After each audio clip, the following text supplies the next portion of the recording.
A warm welcome to all of you who are joining us for this information session on the Courtauld Graduate Diploma. It's lovely to have you with us.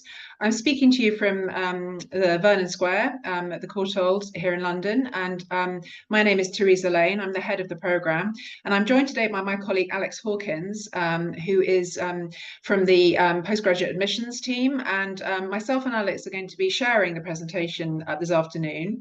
I'm going to be speaking to you first about the programme itself, what it involves, and then Alex will speak towards the end of the session on the practicalities of how you apply and how you join us here at the Courtauld. I should add that we welcome questions. We will take questions at the end of the session when we've both spoken.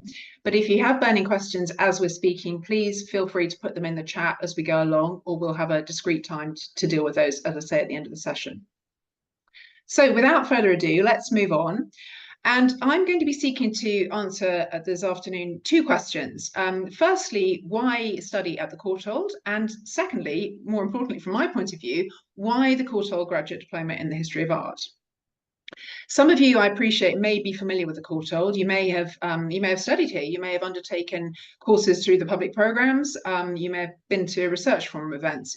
Others of you may have no knowledge at all of the Courtauld and what we are. So I think it's helpful just to briefly give you, I hope, an oversight of what it is that we offer here and what makes the offering unique.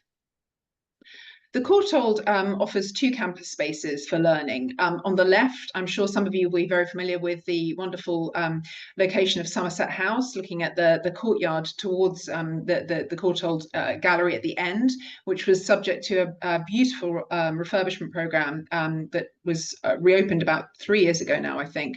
That's on the left, and on the right is Vernon Square. This is our campus where most of our classroom-based, lecture-based teaching takes place currently, and where I'm speaking to you from now.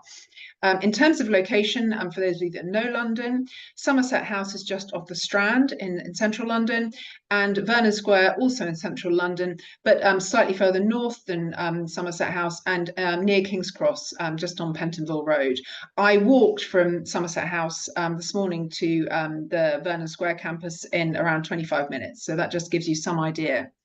So we operate from both of these sites, and the Courtauld Gallery, as I say, where I was this morning, will be familiar to many of you. Some of you may have been recently to the very, very popular Monet show, which is running.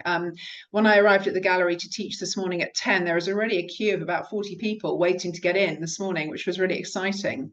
I love having the gallery as a resource to teach in. I was teaching a class with my MA students, and we were spending time this morning in the Medieval and Renaissance Gallery looking at ivories, and then we moved into the object study room and had about an hour of handling objects from the Courtauld collection. So this is one brilliant example of what makes the offering here unusual and unique, because we do have access to the amazing resources at the gallery, not just, as I said, the objects that I've just described, but also, of course, the paintings and also the prints and drawings resources, a huge resource there, which we've just highlighted some of the options that are available, and our rolling programme of shows, temporary exhibitions. So that's the gallery. The Courtauld itself, as an academic institution, is part of the University of London. We have around 650 students, which span undergraduate through to PhD. And we have a large, in fact, I think probably the largest history of art faculty pretty much anywhere, with an increasingly global outlook and approach to different periods and styles of art history. One of the great things about studying in London is the ease of access. I've just mentioned the proximity to Somerset House, but of course the same would go for teaching at the British Museum, for example, the Victoria and Albert, and many other gallery spaces that we take full use of.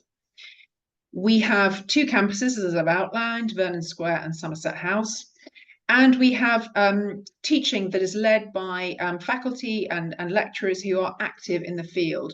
The great thing about that is it means that the courses that we offer change year on year, because they reflect the research interests that evolve and change that members of the faculty lead on. And as a result of this, we are very proud of our top 4 ranking. We also offer other interesting things here at the Courtauld, one of which is the Research Forum, which may be familiar to some of you attending events either in person or online. These are events which sometimes run during the day, but quite often run in the early evening, and they are a mixture of lectures and seminars and various other events which offer members of the public, as well as students who are studying here, of course, the opportunity to browse and partake really widely of a huge array of really fascinating topics. The extraordinary image on the screen is a picture of Ada, who is an AI robot. I was really sad to miss this Research Forum event. It actually clashed with the postgraduate face-to-face open event the week before last, so I wasn't able to attend. But Ada was in person present and drawing as part of this workshop on AI. So that gives you a kind of an idea of the variety and range of events that run here. We also have a partnership with King's College London, which is a next door neighbour to us on the Strand, next door to the gallery. And this gives us a pretty amazing breadth, because it means that students here can have access to the much larger King's College facilities, whether that is social or the range of offers that are on the screen now, chaplaincy, medical services, clubs, societies, and library space. But also, excitingly, it is allowing us increasingly to collaborate with colleagues from King's on teaching, research, and other modules. We have students from King's who take some of our modules here and vice versa. And we are now beginning to roll out some programs that are being taught co-taught with King's colleagues. So this is another aspect to teaching at the Courtauld. The Courtauld is obviously known for its focus on art history, and the strategic partnership with King's really means that we can offer breadth and offer students who are looking for perhaps the broader student experience access to those things through King's. Let's turn now to the second part of the question that I posed. I've just dealt with why the Courtauld. Let's talk now about the Graduate Diploma in the History of Art. This is the program which I am head of. You might be interested to know that I'm also an alumna from the course. I did this myself 10 years ago, so I am a passionate advocate of the program. I have had my whole history of art career life journey through the Courtauld. I did the graduate diploma, as I've said, and then went on to study both a master's and then a PhD. And I now have the great pleasure and honour of leading the programme. What it is a 9-month concentrated form of the undergraduate degree. Those of you that are familiar with law courses might know that in law, if you have a non-law degree and you want to qualify as a lawyer, you can do a kind of concentrated law degree in a year. The graduate diploma is kind of similar to that, but of course for history of art. And we take up to 30 students a year, and all of those students are graduates of other disciplines. So in other words, you have a degree, but not in history of art. But what unites the students that come to study at the Courtauld for the diploma is an interest, of course, in the field of art history and an interest in pursuing academic study. And it's interesting, I'm often asked about why people come. There's a great variety of responses to that question because it's a very broad program in terms of the people who come. To give you an idea, this year, which is very typical, I think the youngest student is probably 21, 22, having just recently graduated this year, whereas we also have mature students, those who've retired recently from work. So it spans a broad range of people, but it's particularly suitable for those who want to return to higher education after a break, and often those people want to carry on and stay, as I did, to carry on with further postgraduate education through a master's, either here or elsewhere. In terms of how the program's taught, I'm going to drill down into that a bit more shortly, so to give you a sense of what kind of subjects you'd be learning and what kind of programs. But essentially, you're taught alongside the undergraduate students, often in mixed seminar groups, which we find is a very successful way of learning. How it works is teaching spans 2 long semesters, autumn and spring, and certain courses run across both. The anchor, if you like, for this is the series of lectures known as Foundations. This is a series which runs autumn and spring, 2 lectures and 1 discussion class a week. And then that in the autumn, so currently students are doing a course on physical histories. Next semester, they move to a course on exhibiting art. And then alongside these core modules, there are also classes known as histories and approaches. I'm going to tell you a little bit more about each of those now. Foundations, as I say, runs across both semesters and is a sort of, as the name suggests, a foundational introduction to art history. It is not chronological, and it does, as you can see from the sample of from the autumn semester that the current students are doing, it has sort of started in the earlier period, but at the moment, students have just switched into the Buddhist arts of Asia. So this is a really diverse range of periods, geographies, and styles of art and periods of art history, and it's designed to kind of give you a broad understanding of periods. We can't teach you everything in a year. Inevitably, there are certain periods that aren't covered in foundations, but it gives you the tools for exploring art history in this broadest sense. So foundations runs across the course. And the nice thing about that is you have 2 lectures each week, but then you also have a discussion class, which gives you a chance to kind of unpick some of the themes from the lectures. And that discussion class is purely for graduate diploma students. So you are with other members of the cohort. This is balanced with the physical histories classes which are running this semester. And this is a really fascinating part of, if you like, the toolkit of becoming an art historian, and is concerned really with the materiality of art. And so you'll be looking at, it might be wall paintings, it might be easel paintings, but nonetheless, it's led by colleagues from the conservation department whose day-to-day life is involved with conservation and the physicality of art objects. So it is a kind of different way of looking at art history. Again, taught through a combination of lecture and seminar model. That switches in after Christmas to exhibiting art, which is looking at the role that museums and galleries play in society, a kind of critical museology, if you want to put it in formal language.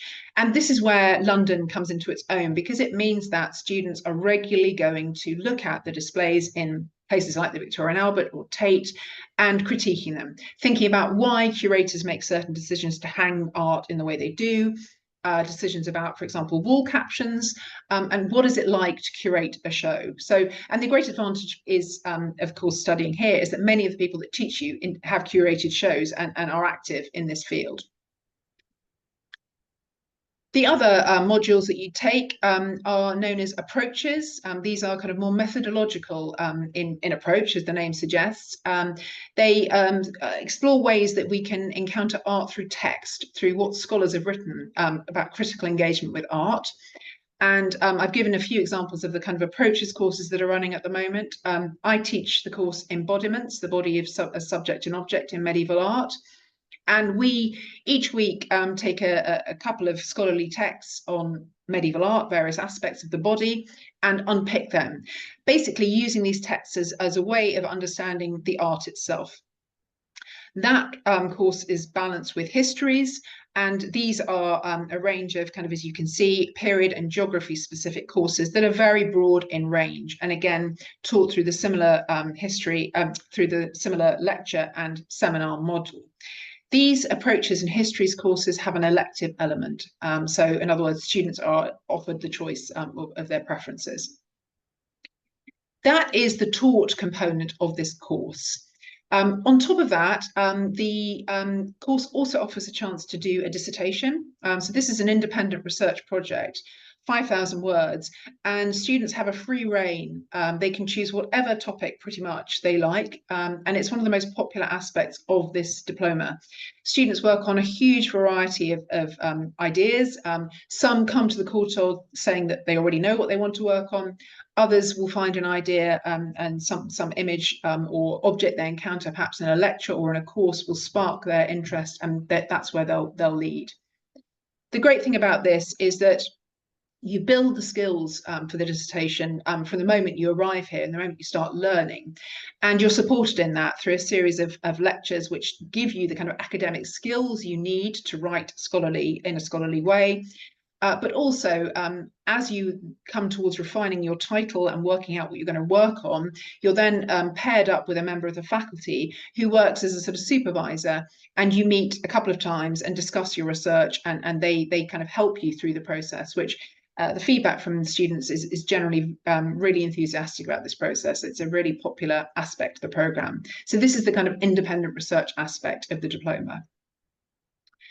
To give you a sense of what you would expect if you come here as a student, the diploma is a full-time course, and we expect students to support each hour of taught time with about 4 hours of personal study.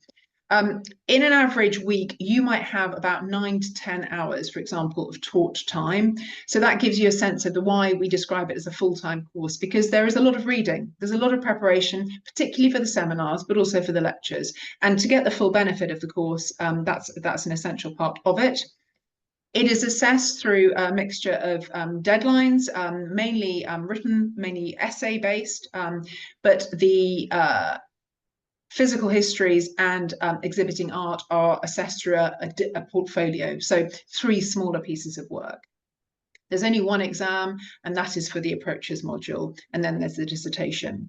In addition to that formative, summative work, we also offer the chance for people to learn and practice in the classroom. So as it stands, the diploma is a full-time course. I also wanted to say to you, however, that we are actively exploring and working towards offering a version of the course in part-time format.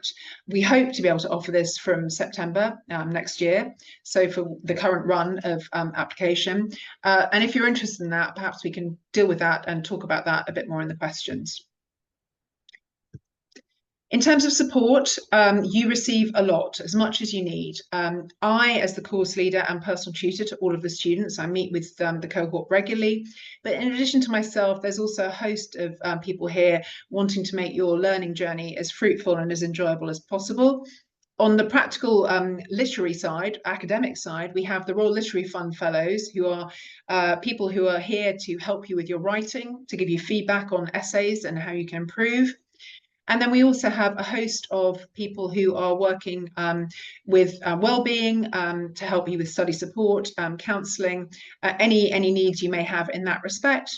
And then on top of that, we have a very active student union, which is great and welcomes support with open arms, whether that's through joining societies or social events. And we also have a very active careers service, which I'll come back to in a moment. Finally, flavour of the kind of people who come, as I've said, a very mixed range of nationalities, ages and backgrounds. But I thought I'd show you, I'll give you some examples of feedback from recent students who have enjoyed the diploma. And gives you these sort of comments they make, I think, give a really good flavour of what it is about studying at the Courtauld that is so distinctive, and particularly on this programme.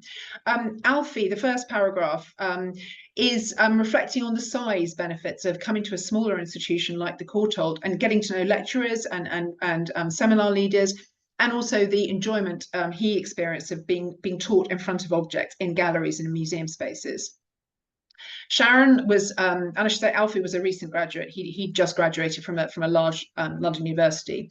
Sharon was a mature student who'd had a career in another field, and she comments on the support, I think, very well in terms of that broader aspect of being a student here. And then finally, this last quote from Guy, a Portuguese student who came, and I like this because it's very honest. You know, he describes the Courtauld experience as being very intense, which it is. It's a lot of reading, it's a lot of work, but the cohort forges, I think, friendships and a support network over the year. And this is what he's reflecting, I think, in terms of the classes, but also the inspiring chats that he mentioned from colleagues around the world. And that strength of the cohort is a really consistent comment that students make about what makes learning here so distinctive. And I think, you know, why we have such a strong unit of people who stay on and want to carry on learning. This is another example of the social life, if you like, and how it can extend beyond the Courtauld. Last year's cohort, a group of them after the exams in I think it was early June, took themselves off to the Biennale in Venice as a kind of end of course treat. But it speaks to, I think, the sort of social life and the engagement that these students have. Typically, students have a WhatsApp group, and they arrange gallery visits and social events over the year. Life after the Courtauld, in a nutshell, you will come out from the diploma with a range of skills, a flavour of which I've put up on screen, particularly this ability to analyse the visual. You will become very, very adept in looking at objects, paintings, wall paintings, whatever it is. You will read a lot and you will learn to read critically and economically. And complex material will be hard at the beginning, but will become easier. And you'll be presenting your research in seminars and in presentation format, and through the research that you do on your dissertation, developing your research skills. And this will give you a chance to work independently, but also you'll be meeting in seminar groups and collaborating. What next is a difficult question to answer because people come, as I've said, from very different backgrounds and have very different expectations. However, this gives you a flavour of the typical routes. Many, so for example, last year's cohort, 2/3 of the cohort stayed on and are still here doing the masters. So many people have that route and like to stay on, as I did, and go on further even with PhD. Working in the field. I had an email last week from a student who's got a last year student who's got a job in a gallery in Rome, and many go on to apply for those sorts of roles. Others take a year out from work and then go back to work, perspective, or further study for personal satisfaction. All of these things are the routes that students go down. We have a very active careers service, and we offer a series of workshops for the cohort, for the graduate diploma cohort in this semester, which introduces you to the careers offering. And there's as much resource and support as you need. It will depend, of course, on what your aspirations are, but there is plenty of support which carries on for 2 years after you graduate. You also have benefits of the alumni network, which I've given you a flavour of on the screen here. Again, a very active network which goes across the world, and many of the alumni are in jobs in leading institutions and galleries worldwide and will be known to you. You also have the ability to get a discount on further study at the Courtauld, which is a nice aspect. I'm going to stop talking now and hand over to Alex, who's going to take you through the practical side of applying to the Courtauld, and I will move on to those slides. If you have questions, as I've said, on anything I've said or that you think of from what Alex is saying, please do now put them in the chat, or we can come back to that at the end of Alex's presentation. So over to you, Alex.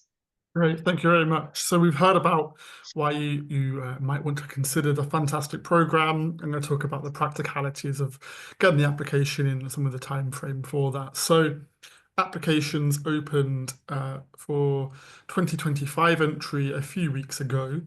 The deadline for the programme is in April there on the 22nd of April, although I think I just want to double check on the exact date, because I think we were just looking at the dates ahead and making sure that they were okay for the Easter holidays and the Easter break there. So we'll keep an eye on that just in case we would need to change that. We'll alert you if you have an in-progress application, just in case that date does slightly change.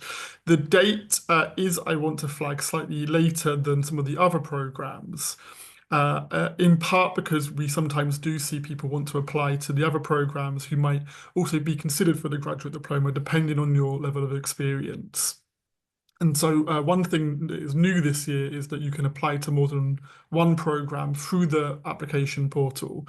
If you are going to apply to another program in the first instance, or kind of considering applying for both programs or a couple of programs, you will need to get the application in for the earlier deadlines for those other programs. So just to flag that at this stage. And for the graduate diploma program, offers are made in May. If we go to the next slide. So the entry requirements for the programme for home students or those who have studied in the UK, the entry requirement is a good 2-1, which is normally what we consider around a sort of 65%. We welcome applicants with other forms of academic and relevant professional experience. There's a degree of flexibility amongst all of this, particularly in light of the fact that many of the applicants might have studied some time ago. So we there's a range of flexibility there. We really look at applications on a case-by-case basis and take everything into account. For overseas qualifications, it's an equivalent to that kind of good 2-1 in a UK degree. And for instance, that's a 3.5 from an American university. And my team are very happy to kind of answer any questions you might have about those equivalencies. To the personal statement, we ask that you supply as part of the application a 300-word kind of general personal statement. This is where you can outline some of why you want to study at the Courtauld in general, some of your relevant study projects, and any kind of work experience that is directly relevant, kind of some of those key transferable skills coming into the programme, what makes you stand out as a candidate. And we don't always expect you to know what you want to do in a year's time or beyond, of course, but if you have any aspirations in terms of what you want to do with the programme afterwards, it's quite a good place to put that. It gives us an idea of a trajectory after the programme. After that, there's a 300-word sort of programme-specific statement is the way that I would put it, which is where you can go into a bit more detail about the relevant interest and skills for the graduate diploma in particular. If you're applying to other programs, there'll also be another statement for that program. So you can be specific about things that are kind of to do with the programs that you're applying for directly. We ask that you supply a written work sample, which is between 2,000 and 3,000 words. And where this kind of guidance is specific for the graduate diploma is that we understand that you are applying from a discipline that is not history of art. And so in some cases, you might have undertaken an undergraduate degree recently and there's relevance there and you don't need to think about tinkering with that too much. It might be acceptable to submit something from your first degree, pretty much as is. In other cases, it might have been some time since you wrote an academic essay, or you may come from a discipline that is not so focused on academic writing, in which case you might consider writing a new piece. And what we often say is, write a new essay. We look at perhaps visiting a gallery or museum, writing a detailed analysis or comparison of a couple of pieces of work. You can kind of expand on that, or take a kind of similar approach. That's entirely acceptable. And to give you an idea, it's not a strict word count. There's a degree of flexibility in there, and it could be that you want to submit 2 short pieces of work. Or take an excerpt from a longer piece of work or something along those lines. That's totally fine as well. Just it's useful to have a bit of context for where this is coming from. If it's a new piece of work, actually you can say that in the at the start of the work. It kind of contextualizes what you're submitting and helps us understand where it's coming from, and that's really beneficial. We ask that you supply evidence of your previous study. So that will usually be in the form of your completed transcript. There are obviously cases where a transcript or that kind of documentation might not be as easy to find, in which case a certificate can be fine as well, particularly if you've been out of education for some time. It might be that the certificate is the thing that you have to hand, and usually that's acceptable. If it's more recent, though, the transcript, which has the individual kind of summary of the kind of components, the modules that you studied as part of your undergraduate degree, that's more useful and kind of gives us a bit more indication. But again, that kind of flexibility and understanding that we have of people applying from different stages in their career or their academic kind of career absolutely is reflected in what we look at and kind of can consider at this stage. And for references, again, a slight different emphasis for the programme where, typically we ask for 2 academic references for our programmes. And if you've studied recently, that's probably what you should still do. The focus of the reference will be of academic ability, kind of your written work skills, etc. But we obviously do understand that people might not be able to access those, or over time they become less easy to find or less relevant. They start to unfortunately forget you across a number of years. And so that's where relevant work, kind of professional referees can come into play. And it's entirely the case that 2 professional references are acceptable. The focus there can still be on those kind of transferable skills into the programme. So, your kind of ability to write, your potential to learn, those kind of things. When you select those referees and they're invited to submit the reference, they get a bit of guidance that helps them kind of focus on what is useful for us to know from their perspective. Go to the next slide. And just to quickly touch upon the other parts of the application form, they're fairly typical. So it'll be an uploaded scan of your passport, your ID photo that will go on to become your student ID card photo, CV, which is really helpful, especially with those personal statements being reasonably short. You don't have to focus and kind of list everything that you've ever done. The CV can kind of take care of some of that, and you can focus on a couple of those really key things and then let the CV speak to your broader experience. If you're applying from a country outside of the UK that doesn't have English as a majority language, then you may need to also supply an English language test or provide evidence of your exemption for that. There's a whole host of different ways that it might apply. So I recommend reading our English language requirement part of the website. That will really go into some detail how you can kind of submit that or what the tests that we look for are. And that's everything from my part in terms of the practical parts of the application process. If you have any specific questions that go really into detail, then you can always email us at the PG admissions email at courtauld.ac.uk email address. Of course, we're going to take a bunch of questions now, and I'll pass back over to Teresa. Thank you, Alex. I hope you found that a helpful kind of overview for the applications process. Both myself and Alex are really happy to answer questions either today, those of you that are watching live, but if you think of something after the session now, please feel free to email on the address on the screen, and we can advise you. We have, as Alex has underlined, a very kind of welcoming approach to applications for this program, because it is one of the interesting aspects about this program is the diversity of people that come here, and so please don't feel if you worry that you've been out of education, or as Alex was explaining, you may not be able to access some of the more recent things that you've got from a degree. Please don't worry. We deal with that, or Alex and his team, I should say, deal with that all the time, and can advise you. So really, this is a chance for you, if you have questions that you'd like to put to either of us, please feel free to do so. I've just had a look in the Q&A session, or the little bubble, and I can't see anything unless I'm missing anything. No, I can't see any questions. Yeah. Not yet. We can leave it a second or two and see if Yeah, of course. Perhaps I'll ask you a question that I'll pull from what we kind of frequent questions that we get over the years as I see questions are starting to come in. A question perhaps around people who, because it's quite common that people find themselves perhaps thinking they're somewhere between applying to other postgraduate programs and the graduate diploma. Do you have any guidance or any kind of advice or views about when people find themselves kind of in between a bit? Yeah, that's a really, really good question, Alex. Yes, I can speak to that. I think, I mean, technically, if you have an undergraduate degree from another institution and you're wanting to go on to study at MA level, then you can apply for an MA here.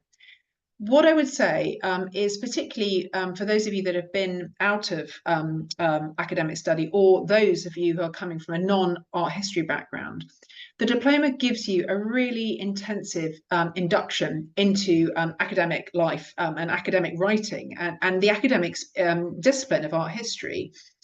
And the consistent feedback I get from graduate diploma students who have stayed on to do the MA is that they really hit the ground running. They do the graduate diploma, apply. All of the students who did the diploma last year and who applied for the MA were successful. Interestingly, that's not always the case, but it's competitive, but they were successful.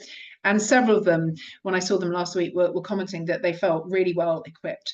So what I would say is, it gives you those kind of, it's a toolkit, and particularly with our MA programs and other postgraduate programs, those of you that have looked at the offering will realize that they are very focused. So, for example, I teach an MA on medieval art, and that is great. I love teaching that, but that's designed for students who have obviously an interest and a passion for that topic, for that field, for that period. You may not know that. And actually, the diploma gives you a brilliant insight into diverse geographies, periods, artists, you name it, even media, different artistic media. So I think if you want to get that broad narrative and academic introduction to this discipline, the diploma is a fantastic foundation. So that's what I'd say on that front. Does that kind of fit with your experience, Alex? Yeah, absolutely. And I think I asked you the question kind of knowing the answer, as we've covered this ourselves over the years. But I think that's a really good insight into it. And I think Yeah. I know it's a question that we do get quite often, and I think that really it does really give you a sense of what this program can bring, and you know where this falls within a journey that might be taking you beyond as well. So I think Yeah. it's Yeah. really useful to contextualize it in that way. Yeah, and I think the other point I would make on that is many people do the graduate diploma on its own. It doesn't have to be at all a stepping stone onto further either MA or other study. Plenty of people do it purely for the year and for what it can give you, and it is a brilliant springboard. One advantage of the Courtauld, one great advantage of the Courtauld is its reputation internationally in the field. So a qualification here, in addition to your already existing professional qualifications and undergraduate degree, will set you in very good stead. We do have a couple of questions now, Alex, which the first one of which is very much geared towards you, which is wondering about fees. Could you perhaps say something about that? Absolutely. So for a UK student or students who are eligible for UK fees, the fee for the year is 15,500. And for overseas students, that's 27,700. Now, the kind of criteria to be eligible for certain fees, that's all listed in great detail on the website. But if you ever have any questions, because it can get quite complicated sometimes, you know, especially for students from the EU who have been in the country for a number of years, for example, it's always worth looking at the website guidance. And if you have any specific questions, just contacting my team and we can help guide you through that. Thank you. We have another question from somebody who's asking, for those who may be coming from outside London, what are the start and finish times for teaching each day, and over how many days per week typically? This is a really good question. We don't start teaching before 10 a.m. So 10 a.m., for example, the current timetable this year, students come in on Monday morning at 10 a.m. for the first of the foundations lectures, and the second one is at 10 a.m. on Wednesday. Several of the students on the programme don't live in London, so we have many students who come in from outside. In terms of finish times, that varies, depends on the module that you do, but I think the last seminars run between 3 and 5, so you would not be studying later than 5 p.m. And if leaving at a certain time of day is important to you, for example, for caring or other practical reasons, we can certainly take that into account when advising you on module options and choices when we know the timetabling. The other part of this question is over how many days typically. This is, again, quite difficult to answer. I mean, I would say for the full-time course, you would realistically expect to be on campus here probably 4 days a week. Sometimes it could be 5. There may be a class each day of the week. What I say to students is if they can, they're coming in for a sort of 10 a.m. lecture on a Wednesday and then don't have any more teaching, then many will then carry on working in the library or, maybe go on a gallery visit or do something of that sort. But the expectation is that there may well be a class each day of the week. Someone else has asked, very good question, about whether there are courses on Friday afternoons. There are classes that run on Friday afternoons. There is a discussion class, which I think I know of, that finishes, I think it runs from 11:30 till 1 p.m. So yes, some classes are timetabled up on Friday. A couple more questions. Do students have easy access to nearby study places and libraries? Yes, is the simple answer to that. We have a library here at Vernon Square. Admittedly, that can get quite busy. However, we also have, as I pointed out in relation to the King's College London strategic partnership, the ability for students to get a pass at King's and to work in the large study spaces and libraries on the King's College Strand campus and beyond, actually. Also, we have students who take advantage of study spaces at the nearby British Library, but also at Senate House at the UCL. So yes, there is nearby walking distance or tube availability for study spaces. We also have a couple of designated rooms here in Vernon Square, which are kind of study rooms, non-library, but study rooms. So they're quite good if you're working on a presentation, say with a couple of other students, and you want to meet to discuss your presentation. So we have that kind of that offering too. And then another question, thank you very much for all of these. These are great questions. How many applications do you typically get for the diploma? Really, it varies. It really varies. Most years we get, I mean, we offer, as I put in the first slide, up to 30 places.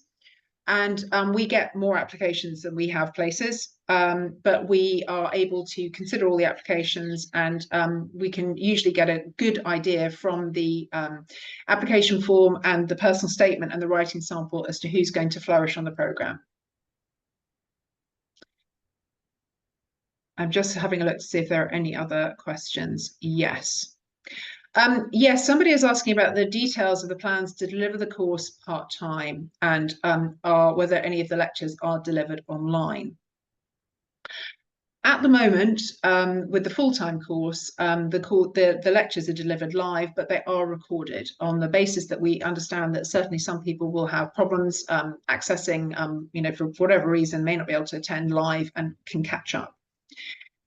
In terms of our plans to deliver the course part-time, this is currently being finalised, so I can't be completely specific, but what I can tell you is we are looking to provide a kind of hybrid model whereby lectures would be able to be watched online, or the recordings of the lectures would be able to be watched online, but there would be the expectation probably to attend for some of the discussion classes, because as I was outlining with some of the modules, they're taught through a combination of lecture, so more of a kind of passive form of learning, where typically a member of faculty is standing up and delivering content for 50 minutes with some questions, and discussion classes, so kind of seminars.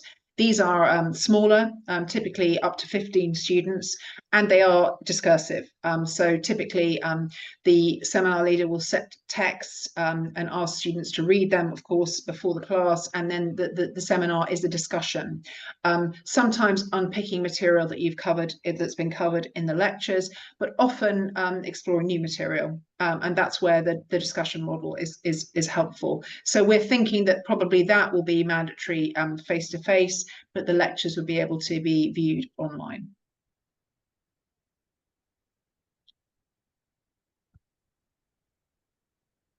I'm just seeing if there are any other questions that have come into the chat.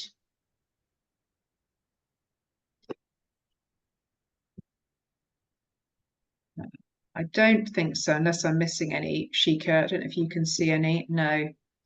My screen's got a little bit jumpy for some reason. I don't know why.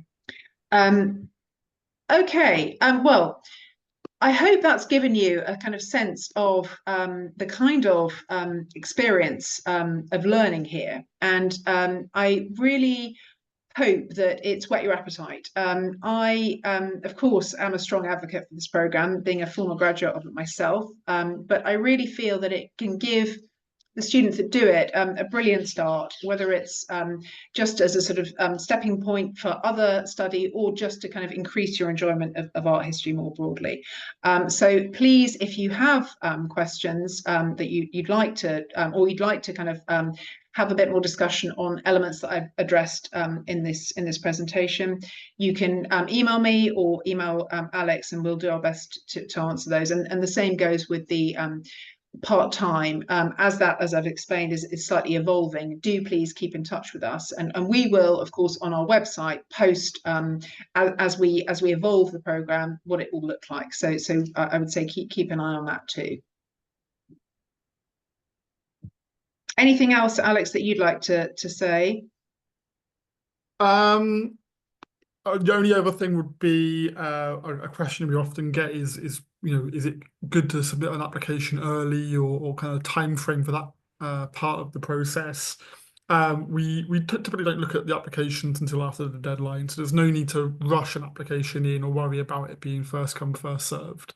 I would emphasize the different deadlines for different programs. So on the how to apply page, the kind of postgraduate application page on our website, it will list the individual application deadlines for the various programs that we offer.